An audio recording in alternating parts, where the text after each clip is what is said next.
My son left me alone in an airport in a foreign country, without money, without documents, without food. He wanted to get rid of me once and for all, so he could take my house for himself.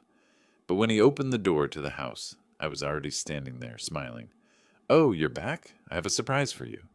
That surprise ruined his whole life. Before we continue, please subscribe to the channel and write in the comments what time it is where you are now. I returned from the restroom to find them huddled together like conspirators.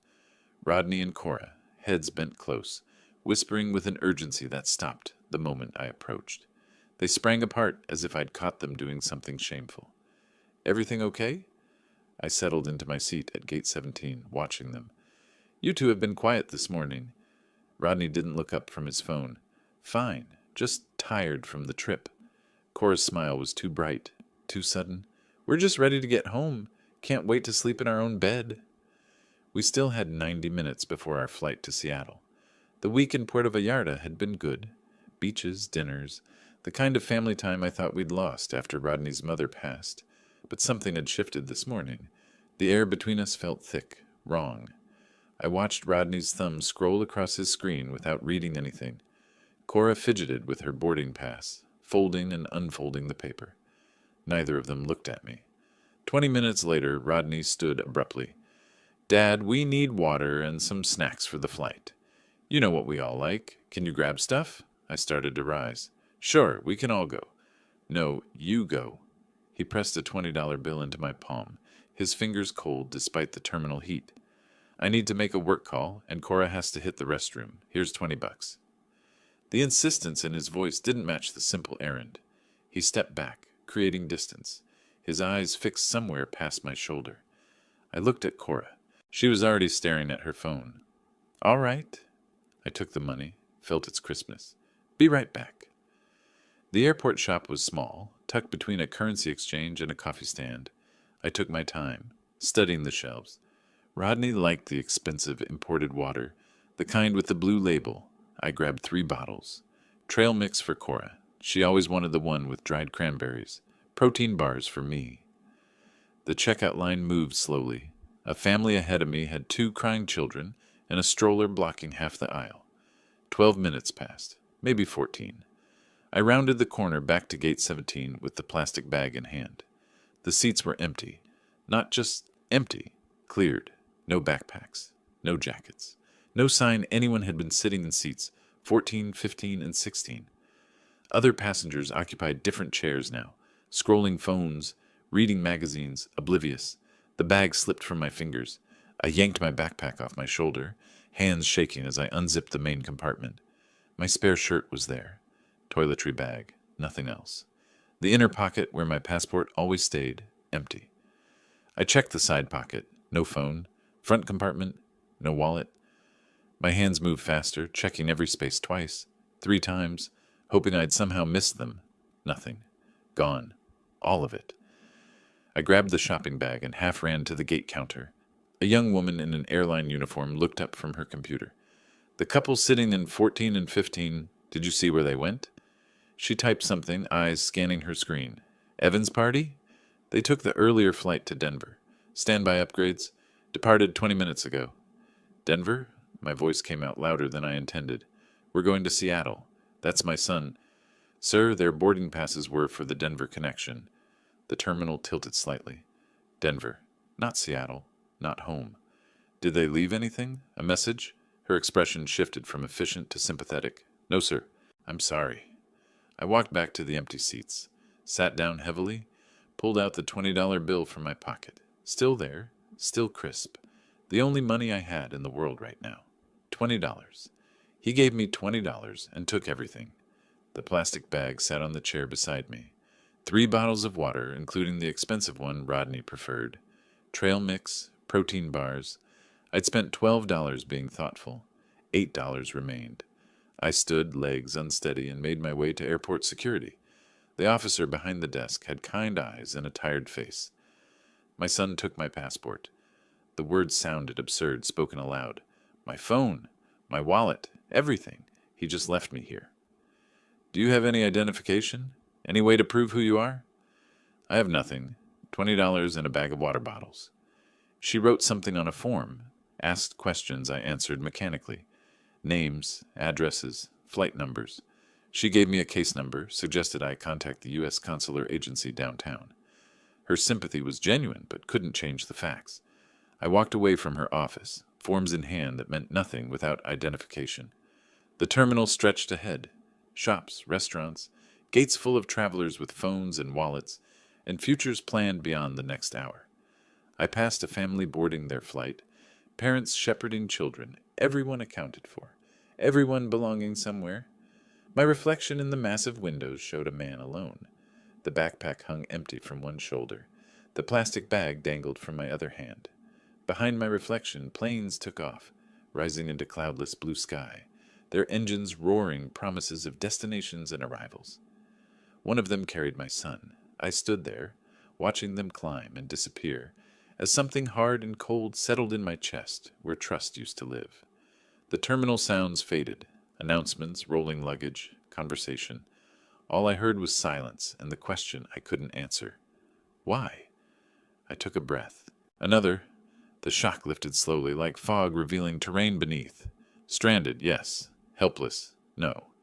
The businessman in me, dormant these past years since retirement, woke up. First, identification. Second, money. Third, home. I created a mental checklist the way I used to before board meetings. The information desk directed me to the U.S. Consular Agency. I walked there 20 minutes through streets where tourists haggled over silver jewelry and locals sold fruit from carts. The office was small, efficient, American flag on the wall, photos of the president. A woman at the desk looked up as I entered. "Tell me what happened, Mr. Evans. Start from the beginning." Her name was Patricia Henderson. I sat across from her and explained it all. The vacation, the airport, the empty seats. My son left me at the airport, took my passport, my phone, my wallet, everything. She waited, pen poised over a form. My son did this? He's been living in my house rent-free for 2 years. I think he wants to keep it. Something shifted in her expression.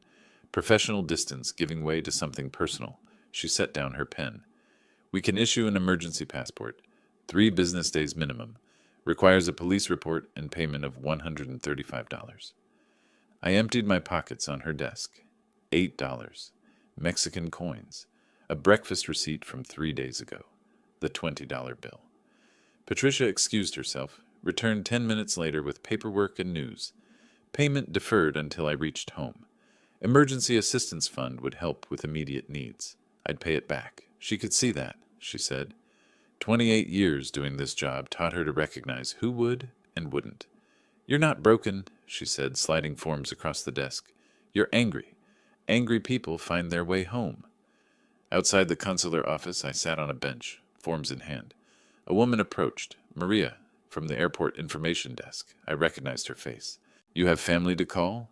Friends?" My son was my family. I have neighbors, but no way to reach them. She nodded slowly. Sometimes the people closest to us are the furthest away. My father, similar story. Different details. Same betrayal. How did it end for him? He survived, built something new. You will too. She drove me to a hostel in her old Honda. $15 per night. Clean. Safe. She refused the $2 I offered for gas. Her father had been abandoned once too, she said. Some betrayals cut deeper than others. The hostel room held 6 bunk beds and the smell of salt air and laundry detergent. I took the bottom bunk in the corner. My roommates, 2 German backpackers, a construction worker from Guadalajara, shared their dinner. Bread, cheese, fruit. The girl lent me her phone. I dialed my home number. It rang. No answer. Tried again an hour later. Again. Still no answer. Where was Rodney? Day 2. I walked to the police station downtown. The officer took my statement through a translator. Passport stolen, phone stolen, wallet stolen. By my son. The officer's eyebrows rose at that last detail. Your son, he lives with you? In my house, yes. I let him stay there. And you believe this was planned? The tickets to Denver instead of Seattle. The timing. The standby upgrade. Yes. This was planned. He typed slowly, printed the report, stamped it, handed it over with a look that said he was sorry, but this wouldn't bring anything back. That night, lying on the hostel bunk, ceiling fan clicking its steady rhythm overhead, The memory surfaced. Last month. Rodney visiting more often than usual. Being helpful, attentive. Then, Dad, we should update your medical directive, just in case something happens. Simple form, just sign here. The document had been on his laptop screen. I signed with the electronic signature pad, trusting him completely. Never saw a printed copy, never questioned it. The realization hit like cold water. That wasn't a medical directive. I sat up, startling the German backpacker in the bunk across from me. What had I signed? Power of attorney? Property transfer? The possibilities churned through my mind, each worse than the last. Day 3, I walked the streets of Puerto Vallarta. Not tourist walking, purposeful, methodical. My mind worked through the problem like it used to work through business deals. What does Rodney want? The house. What does Rodney think? That I'm trapped here. What's his timeline? At least a week before he expects me home. That was my advantage. Surprise. Patricia handed me the emergency passport at noon. Thin, temporary, but official. She also gave me an envelope. $600 cash. From the Emergency Assistance Fund. Pay it back when you can. I found an internet cafe. $1 for 30 minutes. Seattle Direct. $420. I booked it for tomorrow morning. Rodney's flight went through Denver. He'd mentioned meetings there, 2 days, maybe 3. I'd beat him home by at least 3 days. Back at the hostel, I made my own checklist. Document everything. Change the locks. Find that paper I signed. Get a lawyer. Make Rodney explain himself face to face. Not revenge. Justice. There's a difference. The German girl asked if I was all right.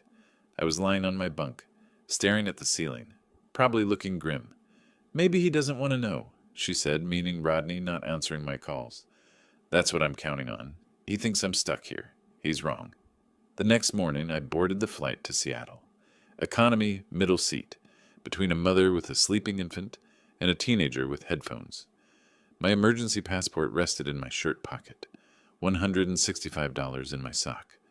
The plane taxied down the runway. Through the small window, Puerto Vallarta shrank beneath us. Beach, hotels, the airport where everything changed. The wheels left the ground. I didn't look back. My mind was already in Seattle, already at my front door, already planning the expression on my face when Rodney walked in and found his father waiting. The seatbelt sign blinked off. The flight attendant began beverage service. Water, please? Free? Save every dollar. 3 hours and 40 minutes to Seattle. Rodney didn't know I was coming. The wheels hit runway concrete with that jarring thud that says you're home. The plane tilted as we braked, engines roaring in reverse. Through the window I saw Seattle, rain-dark clouds, evergreen hills, the familiar airport buildings, home. But home was different now, not refuge. Battlefield. I waited while other passengers grabbed bags from overhead bins, jostled toward the exit. Patient, methodical. I had time. Rodney didn't know I was coming. The rideshare driver had a Seahawks air freshener hanging from her mirror. Young woman, probably 25. Chatty at first until she sensed I wasn't interested in conversation. She pulled up to the house 47 minutes later. I stared at it from the back seat. Pale blue Craftsman, white trim, the porch I rebuilt 5 years ago, the garden waiting for spring planting, $850,000 of real estate, my life's work, my security. Rodney lived there rent-free and wanted to take it all. I paid the $47 fare, added $3 for tip, calculated generosity, and thanked her. Stood on the sidewalk with my nearly empty backpack, looking at my own house like I was seeing it for the first time. Alton? I turned. Daniel Kowalski emerged from next door, white hair catching the afternoon light, reading glasses pushed up on his forehead. He wore a cardigan despite the mild weather. You're back early. He walked toward me, expression cycling through surprise, confusion, concern. Where's Rodney? Is everything all right? The questions came fast. Daniel had lived next door 12 years. Retired history teacher, observant by profession and nature. He knew when something was wrong. I decided quickly. An observant neighbor was almost as good as a friend. They came back early. Different flight. I had some delays. Different flight? His eyebrows rose. That seems odd for a family vacation. Tell me about what you saw when they were loading the car. We stood on the strip of grass between our driveways. Daniel adjusted his glasses. It was early morning, 3 days before you were due back. Boxes, bags. More than seemed normal for a vacation. I waved, but Rodney didn't wave back. Seemed focused. Intense, maybe. Premeditated, careful, hidden. What time? 6:30, maybe earlier, before most neighbors were awake. I filed this away. Thank you. If Rodney comes by while I'm out, don't tell him you saw me. Daniel studied my face. Understanding dawned slowly. I haven't seen you. You're still in Mexico, far as I know. Exactly. I retrieved the spare key from its hiding place, the fake rock near the rhododendrons my wife planted 20 years ago. My fingers remembered the motion. Unlocked the door. Disarmed the security system. Code unchanged, which meant Rodney expected no interference. Stepped inside. The house smelled stale. Closed up. Unaired. I moved through rooms with increasing speed. Living room. Grandfather clock, missing from the corner where it had stood for 30 years. Dining room. Silver service gone from the china cabinet, leaving gaps like missing teeth. My bedroom. The jewelry box my wife left me, emptied of her rings and bracelets. The study. My Omega watch. Collectible. Worth $2,800. Not in its case. The vintage Leica camera, absent from its shelf. Each missing item was a small theft. Together they formed a pattern. Rodney didn't just abandon me. He robbed me first. My home office occupied the converted sunroom. Desk facing the window, overlooking the garden. On the desk, centered perfectly, lay a manila folder.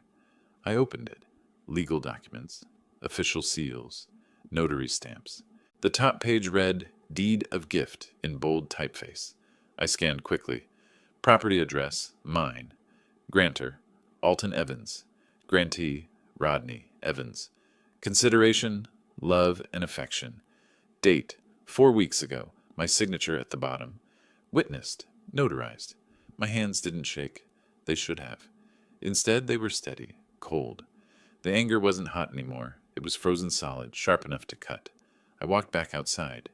Daniel was watering his plants, but I could tell he was waiting. Can I borrow your phone? He handed it over without questions. I photographed everything. Every empty space where valuables used to sit. Every gap on shelves. The open watch case. The missing camera. The desk drawer. The deed of gift from every angle. Evidence. I learned in business. Document everything, assume nothing, trust nobody. Daniel stood on his porch while I worked. When I returned his phone, he asked, Alton, if you need anything, if there's trouble. There's trouble, but I'm handling it. Inside again, I picked up the landline. Still worked. Called my bank. This is Alton Evans, account ending in 7743. I need to verify there's been no unusual activity. Security questions. Mother's maiden name. First car. Street I grew up on. The representative checked.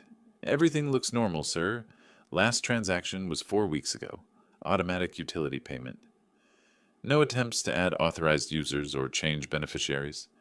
No, sir. Your account settings are unchanged. One small relief. Rodney took objects. Took the house on paper, but hadn't drained the money. Maybe couldn't. Maybe didn't have time. Maybe planned to do it later. Another small advantage. I still had resources. I sat at my desk, the deed of gift in front of me, and remembered. 1 month ago. Tuesday. Rodney brought lunch. Sandwiches from the deli I liked. We ate, talked, laughed about nothing important. Then, Dad, I updated some documents for you. Medical power of attorney, living will, that stuff. You should review and sign, just to be current. His laptop was already open. Document on screen. Signature pad connected. I signed electronically. Trusting. Never saw a printed copy. Never questioned what it actually said.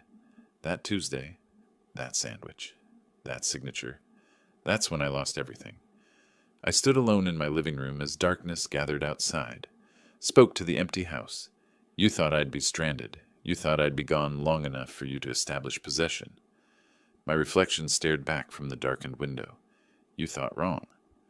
Morning light came through the east kitchen window, cutting across the table where I sat with instant coffee in a chipped mug. The list I'd made the night before lay in front of me. Items crossed off, new ones added, priorities circled twice. Top of the list, lawyer. I'd spent the previous evening on Daniel's borrowed laptop. Searching. 3 real estate attorneys downtown, all experienced in property disputes. Margaret Chen's name appeared most often in successful case outcomes. At 8 o'clock exactly, I dialed her office. A receptionist answered, professional and practiced. I asked for a consultation, said it was urgent. She began offering dates next week. My son stole my house. I have the document. I need help today. Silence on the line. Then, hold please.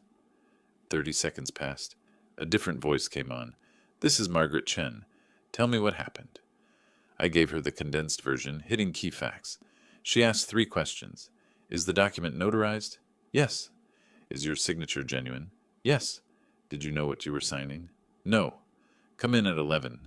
Bring the document and any identification you have. I prepared for the meeting like a business presentation. Gathered everything, the deed of gift, emergency passport, bank statements, photos of stolen items, Daniel's written statement about seeing Rodney load cargo, organized chronologically in a manila folder, dressed carefully, pressed shirt, slacks, jacket. Appearance mattered. People judged credibility by presentation. Her office was downtown, 20th floor, corner view of Puget Sound. Margaret Chen was smaller than I expected, maybe 5'3", precise in movement and speech. Gray-streaked black hair pulled back severely. The office smelled like paper and printer toner. Law books lined 2 walls. She gestured to a chair across from her desk. Worn leather, shaped by countless clients with countless problems. I sat, placed the deed of gift on her desk like evidence at trial. She put on reading glasses, began examining it. Expression didn't change, but her pen moved faster, making notes. 5 minutes later, she looked up. This is a properly executed deed of gift. The notary seal is legitimate. The language is standard. Your signature appears genuine, is it? I nodded. Then legally, as of the date on this document, your son owns your house. The words hit like physical blows. However, and that word carried weight, if you can prove you were deceived about the document's nature, we can argue fraud. She swiveled her computer monitor toward me. The deed of gift filled the screen, enlarged. Walk me through the signing. What exactly did your son tell you? He said it was updating my medical directives. Power of attorney if I became incapacitated. Made sense. I'm 63. Did you read the document before signing? It was on his laptop screen, small text. He scrolled through it quickly, said it was standard language. And you never received a signed copy? Never. I assumed it was filed with his records. For emergencies? Her pen flew across the notepad. That's our angle. Misrepresentation of document contents. Concealment of true nature. She made copies of everything, returned originals, scanned the deed, enlarged the notary section. This was done carefully, professional, premeditated. She pointed at details on the screen. The notary's name is visible here. I'll need to interview them. She typed notes rapidly. This will cost money, retainer, court fees, possibly expert witnesses. Are you prepared for that? I sold a business 3 years ago. I have resources. This is worth every dollar. What will this cost? Realistic numbers. Retainer today, $5,000. If it goes to full trial, $20,000 to $40,000 more. Maybe higher if he fights hard. I didn't hesitate. I'll write the check. What are our odds? If we can prove deception, 60-40 in your favor. Maybe better with the airport abandonment adding context. But fraud is hard to prove. I'm not walking away from my house. I didn't think you were. That's why I cleared my schedule. The police station came next. East Precinct, afternoon. Fluorescent lights, scuffed linoleum, metal chairs. I filed formal complaint. Theft of property from airport. Stolen passport, wallet, phone. Stolen items from home. The officer taking the report was young, probably late 20s. She typed slowly. The suspect is your son? Yes. And he lives with you? In my house, yes. The house he's trying to steal. She looked up at that. This is a civil matter, sir. We can take the report about stolen items, but property disputes go through courts. I kept my voice level. The theft happened in Mexico, international. The stolen items have serial numbers. That's criminal. She typed faster, asked for serial numbers. I provided them. Watch and camera, documented for insurance. She asked about the silver service value. I estimated conservatively. $3,500. 90 minutes later, she handed me a case number. "Someone will follow up," she said, tone suggesting I shouldn't hold my breath. Back at Margaret's office, I watched her work, typing rapidly, printing, signing, gathering documents. "Motion to invalidate deed of gift based on fraud and undue influence," the header read. "I'm requesting expedited hearing given the living situation dispute." She collated pages, stapled them. "Your son will be served with these papers. He'll know you're back. He'll know you're fighting. Good. I want him to know." The locksmith arrived at 5. Company van, toolbox, professional demeanor, middle-aged man named Frank. "These are good locks. Lasted well? Why the change?" "Security upgrade." He worked efficiently. "Front door, back door, garage entrance. New keys, new deadbolts, new security." "None of my business," Frank said, installing the front deadbolt. "But the old keys won't work anymore. If someone has copies. That's the point." "Understood. These new ones are pick-resistant. Better protection." $340. I paid without hesitation. Money well spent. Frank handed over 3 sets of keys. "Old locks are disabled. Nobody's getting in with old keys." I tested each lock twice. Solid. Secure. My house again. After Frank left, I walked through each room, testing the new locks. Key turned smooth. Bolt slid home. Perfect. I pocketed 1 set, hid the second in a new location, kept the third on my desk. Then I moved furniture. Not rearranging exactly. Claiming. Pushed the couch 6 inches. Rotated dining chairs. Small changes, but changes. Marking territory. Making the space mine again. Evening settled over Capitol Hill. I stood at the front window. New locks secure behind me. Legal documents filed. Police reports submitted. My house. My fortress. My battleground. Across the street, lights flickered on in neighbors' homes. Normal lives continuing. My life hadn't been normal since the airport. Might never be normal again. The new phone I'd bought sat silent on the coffee table. No calls. Rodney didn't know this number. Rodney thought his father was still in Mexico, helpless, abandoned. Wrong. 6:47 p.m. 8:47 in Denver. Was Rodney at dinner? In a hotel? Planning his return to his house? The uncertainty bothered me less than it should. I'd established position. Changed the field. When Rodney came back, everything would be different. I moved to the kitchen, opened the refrigerator, empty except for condiments and expired milk. Tomorrow I'd shop, restock, live. Tonight, instant coffee and frozen bread would do. I carried another cup back to the window. The street was quiet. No cars approaching. Not yet. I sipped coffee, watched, and waited for the confrontation I knew was coming. 2 days passed. I spent them preparing. Documents organized on the coffee table. New keys in my pocket. Phone charged. Recording app tested and ready. I moved through the house like a general inspecting fortifications, checking windows, testing locks, claiming territory. Late afternoon on the second day, I heard a car door slam outside. I moved to the window, parted the curtain 1 inch. Rodney's silver Honda Accord sat in my driveway. He stood beside it, staring at the house. Even from inside, I could see confusion dawning on his face. Cora emerged from the passenger side, looked toward the front door, whispered something I couldn't hear. I let the curtain fall, counted to 5, waited for the doorbell or knock. Instead, I heard a key scraping in the lock. Once, twice, 3 times, harder. The old key, useless now. Rodney cursed quietly. Cora's voice came through the door, sharp. "What's wrong?" "Lock's jammed or something." More scraping. Metal on metal. Nothing turning. Then silence. Footsteps moving around the house. They were checking the back door. I heard them try that lock too. More confusion in their voices, audible through walls. They returned to the front porch. "Call him," Cora said. "He doesn't have his phone. We have his phone." But he tried anyway. Somewhere in the house, my old disconnected phone buzzed once. Died. My new phone rang. Unknown number. I answered on the 3rd ring. "Yes? Dad, is that you?" "It is? Where are you?" "I've been trying to reach—" "I'm home, Rodney, inside the house. Your keys don't work anymore." Dead silence. Then, "What? How did you— When did you—" "3 days ago. Come to the front door. We need to talk." I opened the door, but stood in the frame, not inviting them in. Rodney looked exhausted. Wrinkled clothes, 2 days of travel visible on his face. Cora stood slightly behind him, eyes sharp, assessing. Rodney tried his concerned son expression. "Dad, thank goodness you're safe. We were so worried. What happened at the airport? We looked for you everywhere." I raised my hand. He stopped. "I know what happened. You sent me to buy water. You flew to Denver. You took my passport, my phone, my wallet, my money.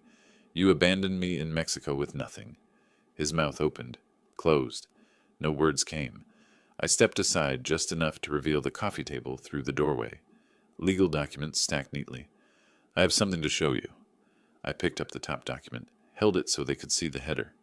"Motion to invalidate deed of gift based on fraud." Rodney's face went pale. "That document you had me sign, the one you said was a medical directive, it wasn't. It was a property transfer. You stole my house on paper before you abandoned me in another country." Cora's hand gripped Rodney's arm. Her voice came out ice cold. "We need a lawyer." Rodney recovered. His voice hardened. "That deed is legal. My lawyer already reviewed it. Your signature, properly notarized, legally binding. This house is mine. You're the one trespassing." He pulled out his phone. "I'm calling the police for unlawful occupation." I didn't flinch. "Go ahead. Seattle Police East Precinct already has my report.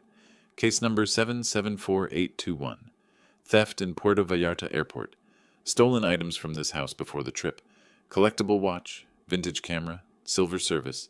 Your neighbor saw you loading boxes." His finger hovered over the phone. Didn't dial. "You reported me."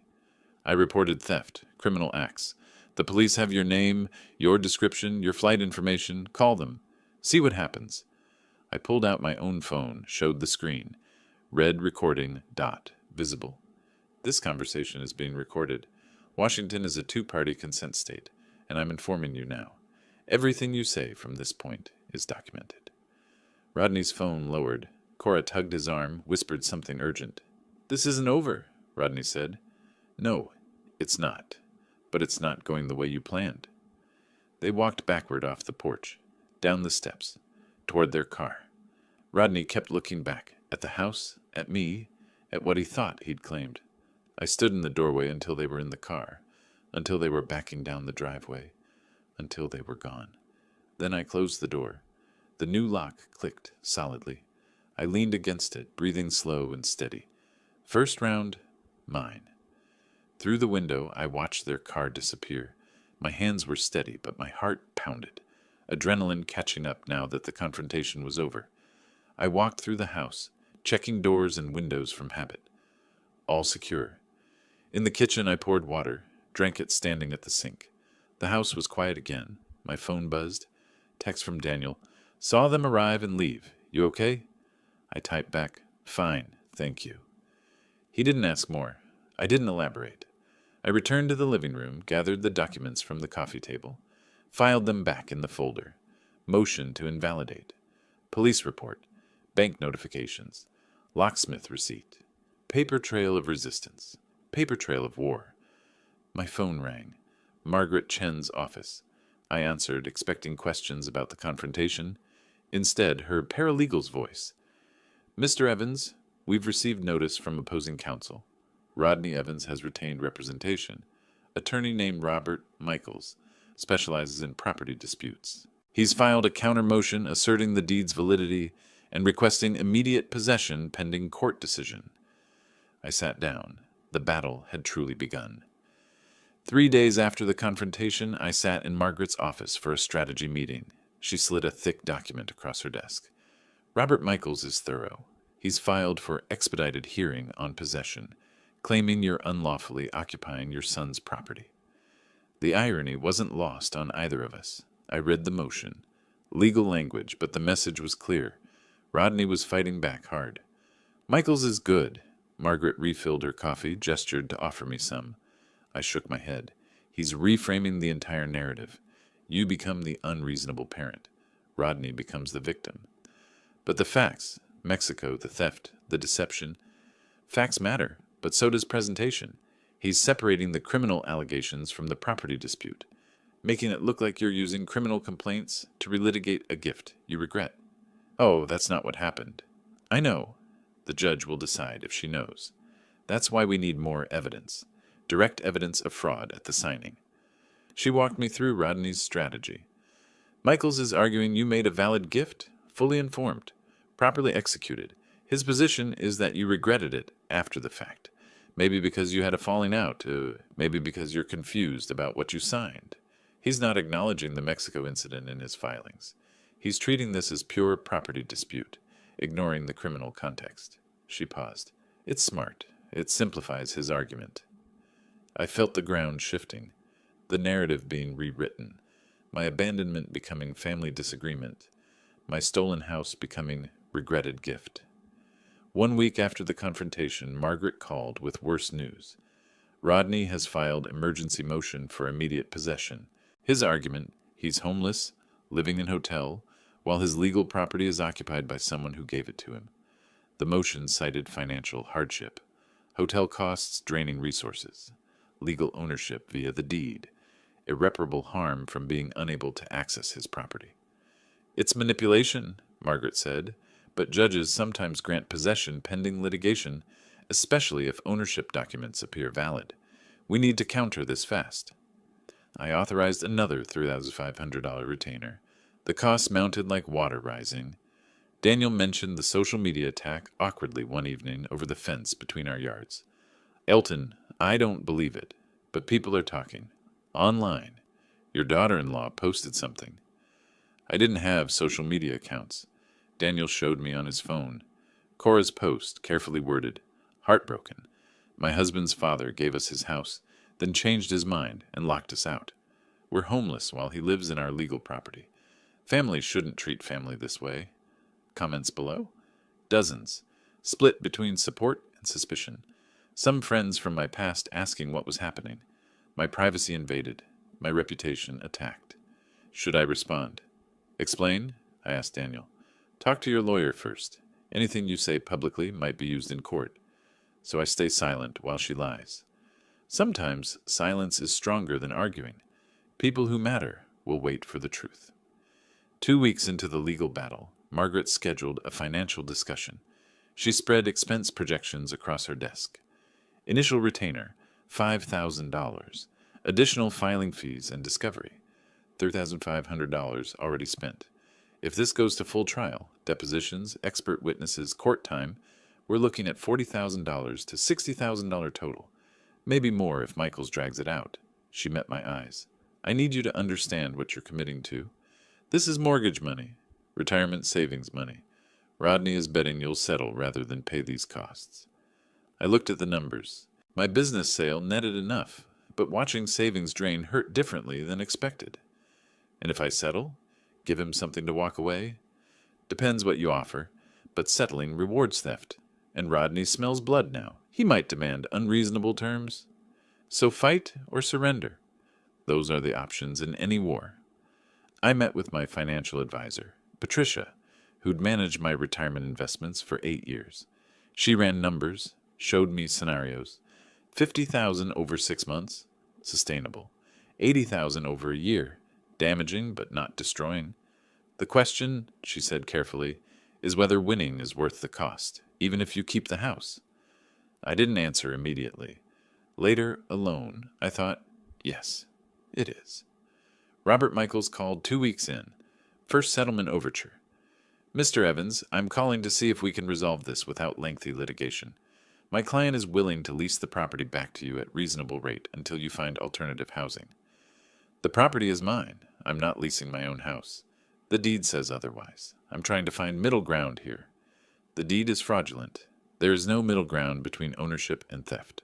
His tone cooled. Then we'll see you in court. I began documenting everything obsessively. Daily log of events. Timeline of interactions. Financial records showing house payments and ownership history. Photographs of missing items. I converted the guest bedroom into a war room. Documents organized in labeled folders. Timeline posted on wall. Legal filings filed chronologically. If this was battle, I'd fight with information. 2 weeks into this phase, I sat in my living room surrounded by legal documents. Bank statements showing depleted retainer. Margaret's cost projections.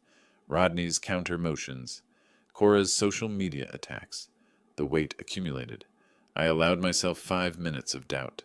Wondered if settling would be easier.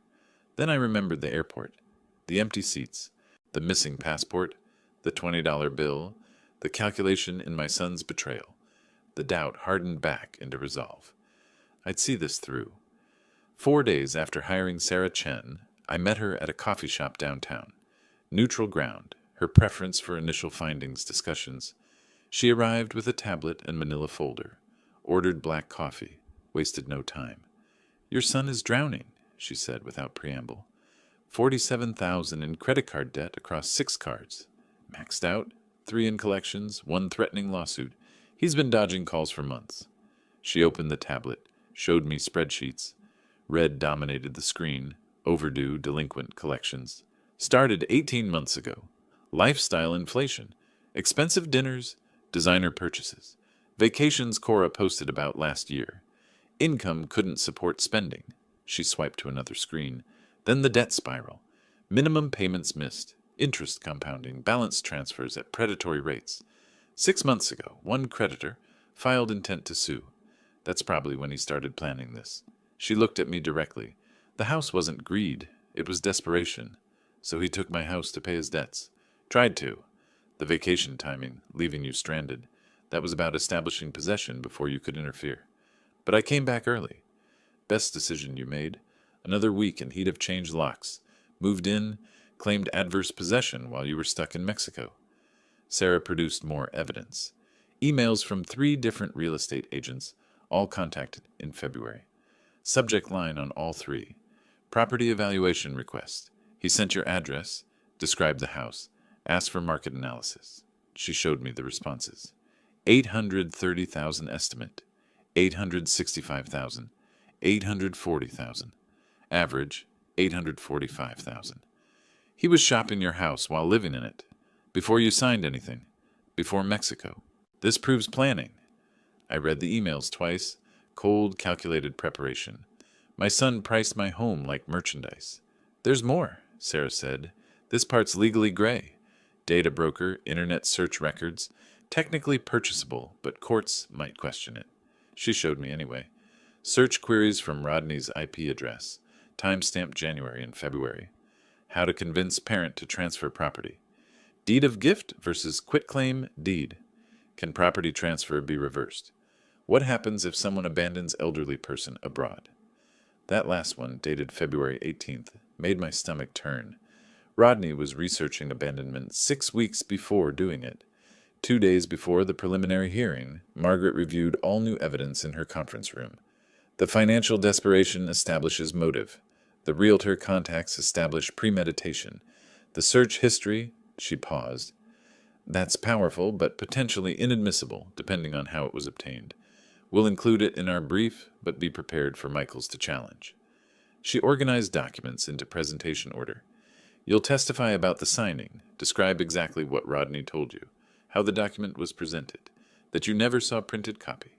Then we hit them with the planning evidence. Margaret drilled me on testimony. Mock cross-examination, her paralegal playing Michaels. Mr. Evans, you signed this document, correct? Yes, but... No buts. Yes or no. Margaret stopped us. He'll try to reduce you to yes, no answers. Resist that. Judge Morrison allows witnesses to explain. Use that. We practiced for 2 hours. My answers got sharper, clearer, less defensive. The hearing arrived. King County Courthouse, Department 15, late April morning. Judge Patricia Morrison presiding, mid-50s, reputation for no-nonsense efficiency. I sat at plaintiff table beside Margaret. Across the aisle, Rodney, Cora, and Michaels. First-time father and son in same room since the porch confrontation. Rodney didn't meet my eyes. Margaret presented opening arguments. Fraudulent transfer through misrepresentation, elder exploitation, criminal abandonment context, Michaels countered. Valid gift, proper execution, plaintiff's remorse dressed as fraud claims. Judge Morrison listened without expression. Mr. Evans, you'll testify first.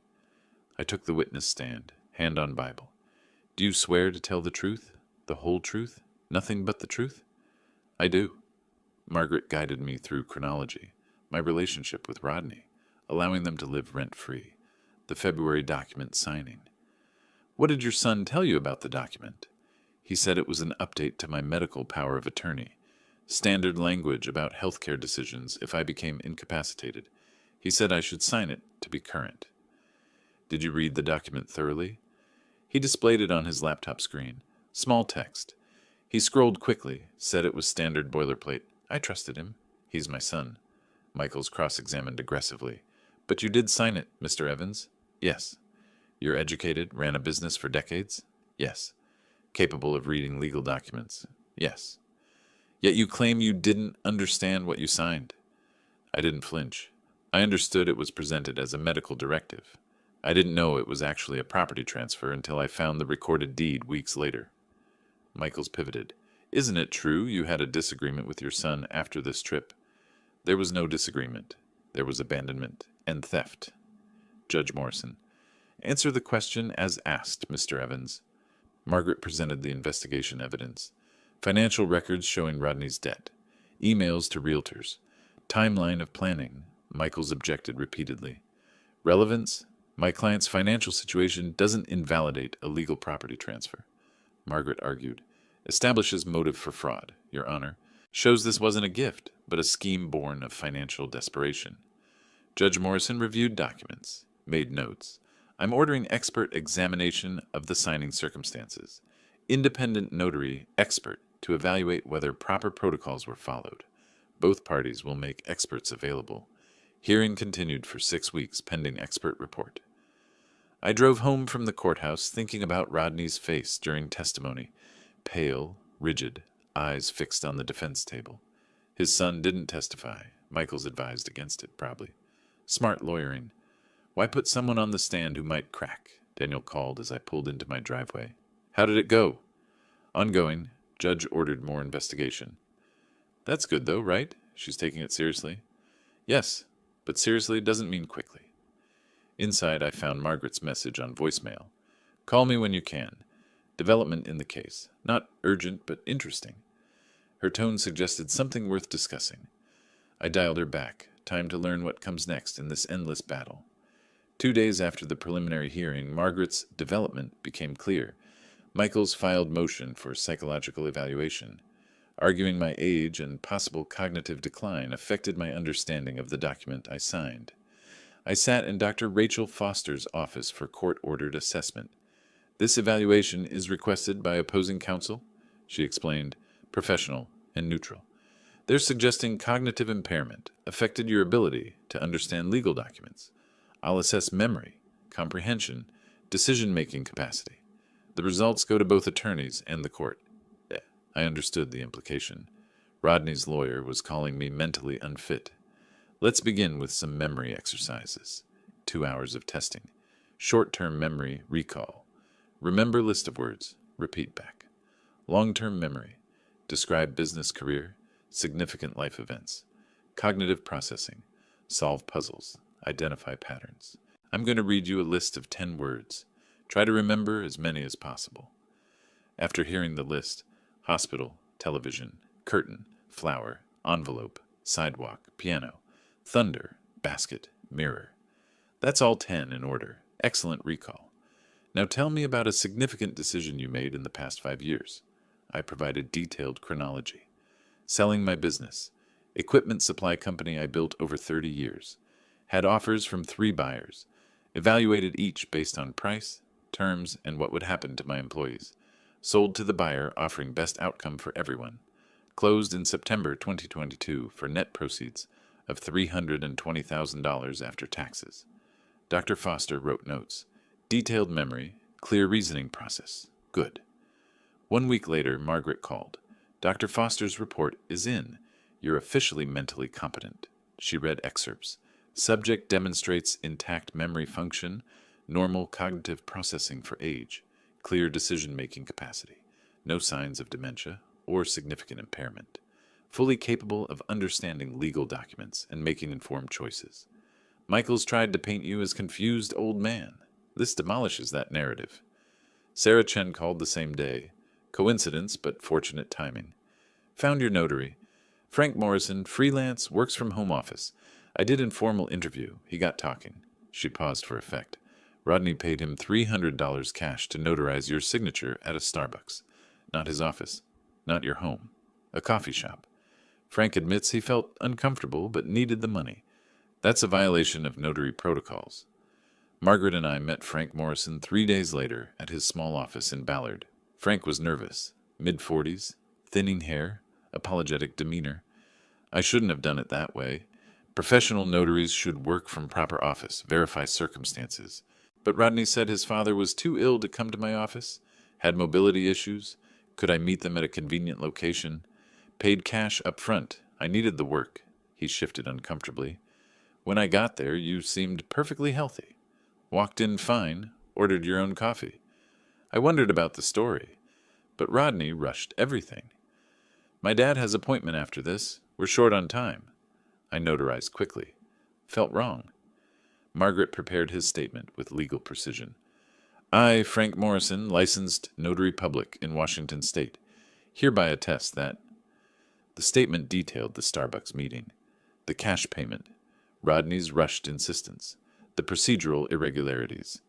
You understand this likely ends your notary business? Margaret asked. Frank nodded. I understand. But what I did was wrong. I should have refused. One evening, Daniel knocked on my door. Cora called me, asked me to pass message to you. She says you won't answer Rodney's calls. I hadn't. Blocked Rodney's number after the confrontation. What message? Daniel looked uncomfortable. She's offering to settle. They'll sign quitclaim deed, return the house legally to you in exchange for $200,000. One-time payment. They walk away. Case ends. $200,000, quarter of the house's value. She said to think about it. Consider the legal costs you're facing. This ends it now. My answer was immediate. No. Tell her no. I discussed it with Margaret the next morning. She was unsurprised. They're seeing the evidence accumulate. Psychological report, notary statement, financial desperation, premeditation proof. Cora's smart enough to know they're losing. $200,000 is her exit strategy. She met my eyes. But if we win fully, you get your house free and clear. If you settle, you pay them a fortune for stealing from you. We're not settling. I'm not paying ransom for my own property. Sarah delivered her final investigation report. Comprehensive document summarizing everything. Cost $2,000, but worth every cent. Margaret filed it as supplemental evidence. This is devastating to their case. 3 weeks passed in tense preparation. Margaret filed all new evidence with court. Michaels filed counter-arguments. The legal battle became paper war. I was into the case for $17,000 now. 4 days before the scheduled hearing, Margaret called with urgency I hadn't heard before. Judge Morrison moved our hearing up. 2 days from now. She's reviewed all evidence and wants oral arguments immediately. Is that good or bad? Unknown. But judges don't expedite cases they plan to dismiss. She's seen something that demands quick resolution. A pause. Be ready. This might end soon. One way or another. Judge Morrison entered.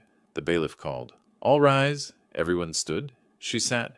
Everyone sat. Choreography of justice. Margaret leaned close.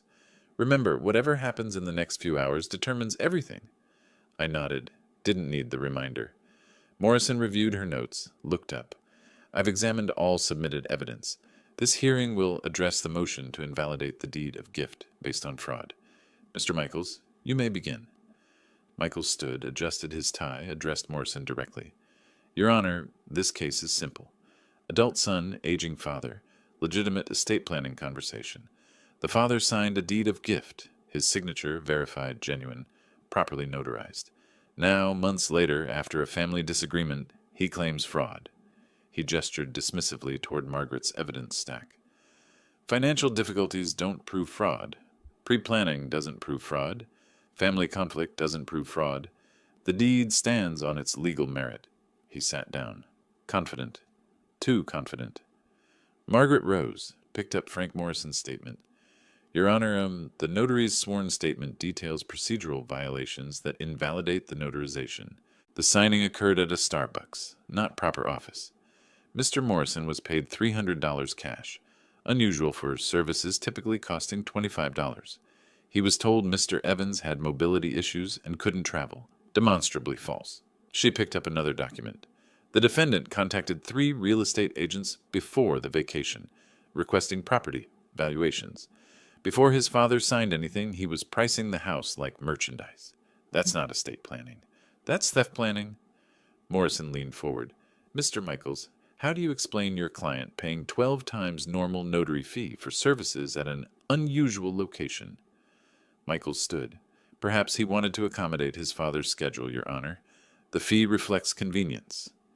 Morrison's expression showed skepticism. And the false statements about mobility issues? Michaels hesitated.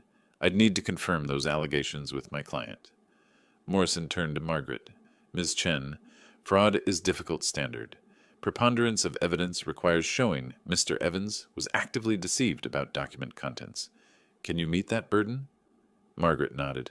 The notary will testify Mr. Evans was never told the document's true nature. The defendant rushed the process, controlled the presentation, never provided signed copy for review. Michaels called Rodney to the stand. Risky move, but necessary to counter my narrative. Under direct examination, Rodney maintained his story.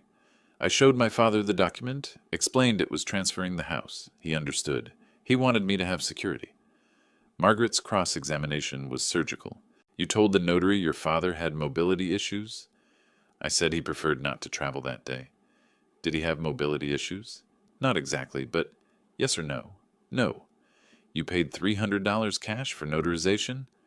I wanted to ensure quality service. Did you tell your father the document was a medical power of attorney? Rodney paused too long.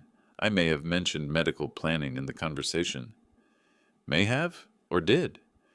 It was part of broader discussion. You're not answering the question, Mr. Evans. I watched my son's face, saw the tells, hand touching nose when he hedged, eyes darting to Michaels when asked direct questions, voice rising defensively. He was lying under oath, badly. Morrison called brief recess. Margaret received a phone call, requested permission to approach bench, spoke quietly with Morrison and Michaels, returned to me. Police executed search warrant on storage unit rented in Rodney's name. Found your watch, camera, silver service. Everything you reported stolen. Validation and anger simultaneously. Physical proof. Criminal evidence. When court reconvened, Morrison addressed both parties. I've been informed that items allegedly stolen from plaintiff's home have been recovered from defendant's storage unit. This adds criminal dimension to civil case. Prosecution will receive full referral. Rodney's face went pale. Cora grabbed his arm, whispered urgently. Michaels requested sidebar, argued briefly at bench. Morrison shook her head, gestured them back. Michaels returned, looking defeated, whispered to Rodney, who slumped in his chair. I knew that posture. The collapse of someone whose last hope just evaporated. Morrison delivered her ruling without dramatic pause. Based on evidence presented, this court finds by preponderance of evidence that the deed of gift was procured through fraudulent misrepresentation. The notarization violated standard protocols. The defendant's testimony contained material inconsistencies. She paused. The pattern of premeditation, combined with subsequent abandonment in Mexico and theft of property, establishes intentional scheme rather than legitimate gift. The deed is hereby declared null and void. Title remains with plaintiff Alton Evans. All stolen property must be returned within 48 hours. I'm referring criminal matters to the King County Prosecutor's Office for potential charges. The gavel fell. Case decided. I drove home in afternoon sun. The house was mine again, legally, officially, permanently. Pulled into the driveway, sat in the car for a moment. Same house I returned to weeks ago after Mexico. But different now. Vindicated. Protected. Mine. Got out, walked to the front door, inserted my key. The new key Rodney couldn't use. Turned it, stepped inside. The house smelled like home. Not triumph, just home. Through the window, I saw Daniel's porch light on. Walked over, knocked. Daniel opened, saw my face, understood immediately. You won. I won.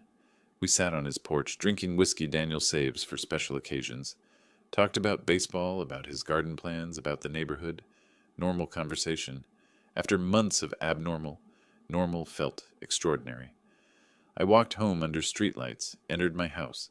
locked my door with my key, stood in the quiet living room. Tomorrow, the aftermath. Tonight, just peace. 2 days after the ruling, I drove to Seattle Police Evidence Facility to collect my stolen items. Sterile government building, fluorescent lights, bureaucratic forms. An officer brought out a plastic bin labeled with my case number.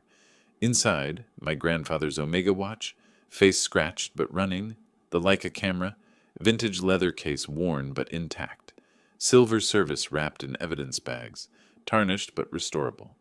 I signed the receipt form, carried the bin to my car carefully, as if transporting something fragile. Home again, I unwrapped each item. The watch first, wound it, listened to mechanical tick resume, set correct time, placed it in its case on my dresser where it always lived. The camera next.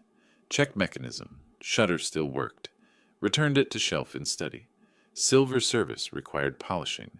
I spent an evening with silver cleaner and soft cloth, removing tarnish, restoring shine. Methodical work, meditative. Each piece cleaned was a piece of my life restored. Margaret called with news. Morrison issued judgment order. Rodney and Cora are jointly liable for $15,000. Reimbursement of your court costs, compensation for emotional distress, and damages for property theft. Can they pay? Her laugh was humorless. They can't pay their current debts. This judgment goes to the back of a very long line, but it's on their record. Permanent mark. I didn't need the money. I wanted the accountability. 2 weeks later, the prosecutor's office called. Assistant prosecutor named James Riley. Sounded young and overworked. Mr. Evans, we're offering your son a plea agreement. Plead guilty to theft and attempted fraud. Receive 2 years probation, restitution to you, and community service. No jail time given his lack of prior record, but conviction on his record permanently. I don't want revenge. I want accountability. If probation accomplishes that, accept the plea. Riley sounded relieved. Thank you. Some victims push for maximum punishment. This is proportional. Proportional. The word felt right. I met with Estate Attorney Richard Taft in Bellevue. You want to ensure your son can never inherit this property. I nodded. Never. Not if I die tomorrow. Not if I die in 30 years. Richard drafted new will on his computer. Clear language. I explicitly disinherit my son, Rodney Evans, from any claim to my estate.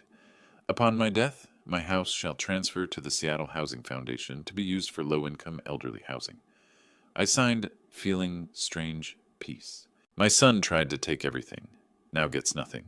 Not as punishment, as protection. Margaret delivered final bill in person. Professional courtesy. One last meeting to close the case. $19,500 total. I absorbed some research costs and reduced my hourly rate for the final month. I wrote the check without hesitation. You saved my house, and probably my sanity. Worth every penny. She smiled slightly. Most clients complain about legal fees. Most clients don't have sons who try to steal their homes. Early August. Warm Seattle evening. I sat on my front porch with iced tea, reading newspaper. Down the street, a moving truck backed into the apartment complex. Curiosity pulled me to watch. Saw furniture being loaded, cheap pieces, some I recognized from Rodney's room years ago. Then saw them. Rodney carrying boxes. Cora directing movers with sharp gestures. Eviction. Couldn't afford rent anymore. I stayed on my porch, partially hidden by rose bushes. Watched my son's life collapse into cardboard boxes and a rental truck. Rodney looked thinner, older, defeated.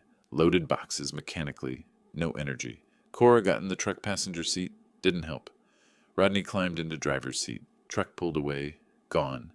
I sat in silence, processing what I witnessed. I won. Justice happened. My son was destroyed. None of it felt good. It just felt done. Later, Daniel came over. Saw the moving truck. That was them, wasn't it? Yeah. Evicted for non-payment. How do you feel about that? Empty. Not happy, not sad. Just empty. You won. That's supposed to feel good. Winning meant my son lost everything. That's not victory. That's survival. Sometimes survival is the only victory available. September approached. Summer faded toward fall. My house stood solid on its Capitol Hill foundation.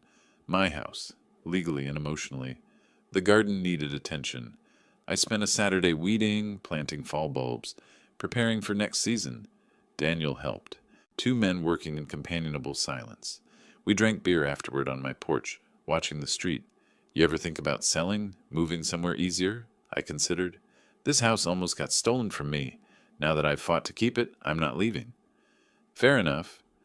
We sat watching evening arrive. My phone rang. Unknown number. I ignored it. Could be anything. Probably nothing important. My life had returned to peaceful unimportance. Normal problems? Lawn maintenance, grocery shopping, upcoming dentist appointment. No lawyers, no courts, no betrayals. Just life. The ordinary, precious life I defended. The phone stopped ringing. The street stayed quiet. The house stood. I remained on my porch, in my home, surrounded by the simple victory of having survived someone else's greed. Justice isn't always satisfying, but it's always necessary. I learned that these past months. Learned it at great cost, financially, emotionally, familially. Was it worth it? I looked at my house, the pale blue paint, the white trim, the porch I rebuilt, the garden I tend, my house, my life, my terms. Yes, it was worth it. Every dollar, every stress, every painful moment. Because some things can't be priced, some things have to be defended, and some victories, even when they hurt, are still victories worth winning.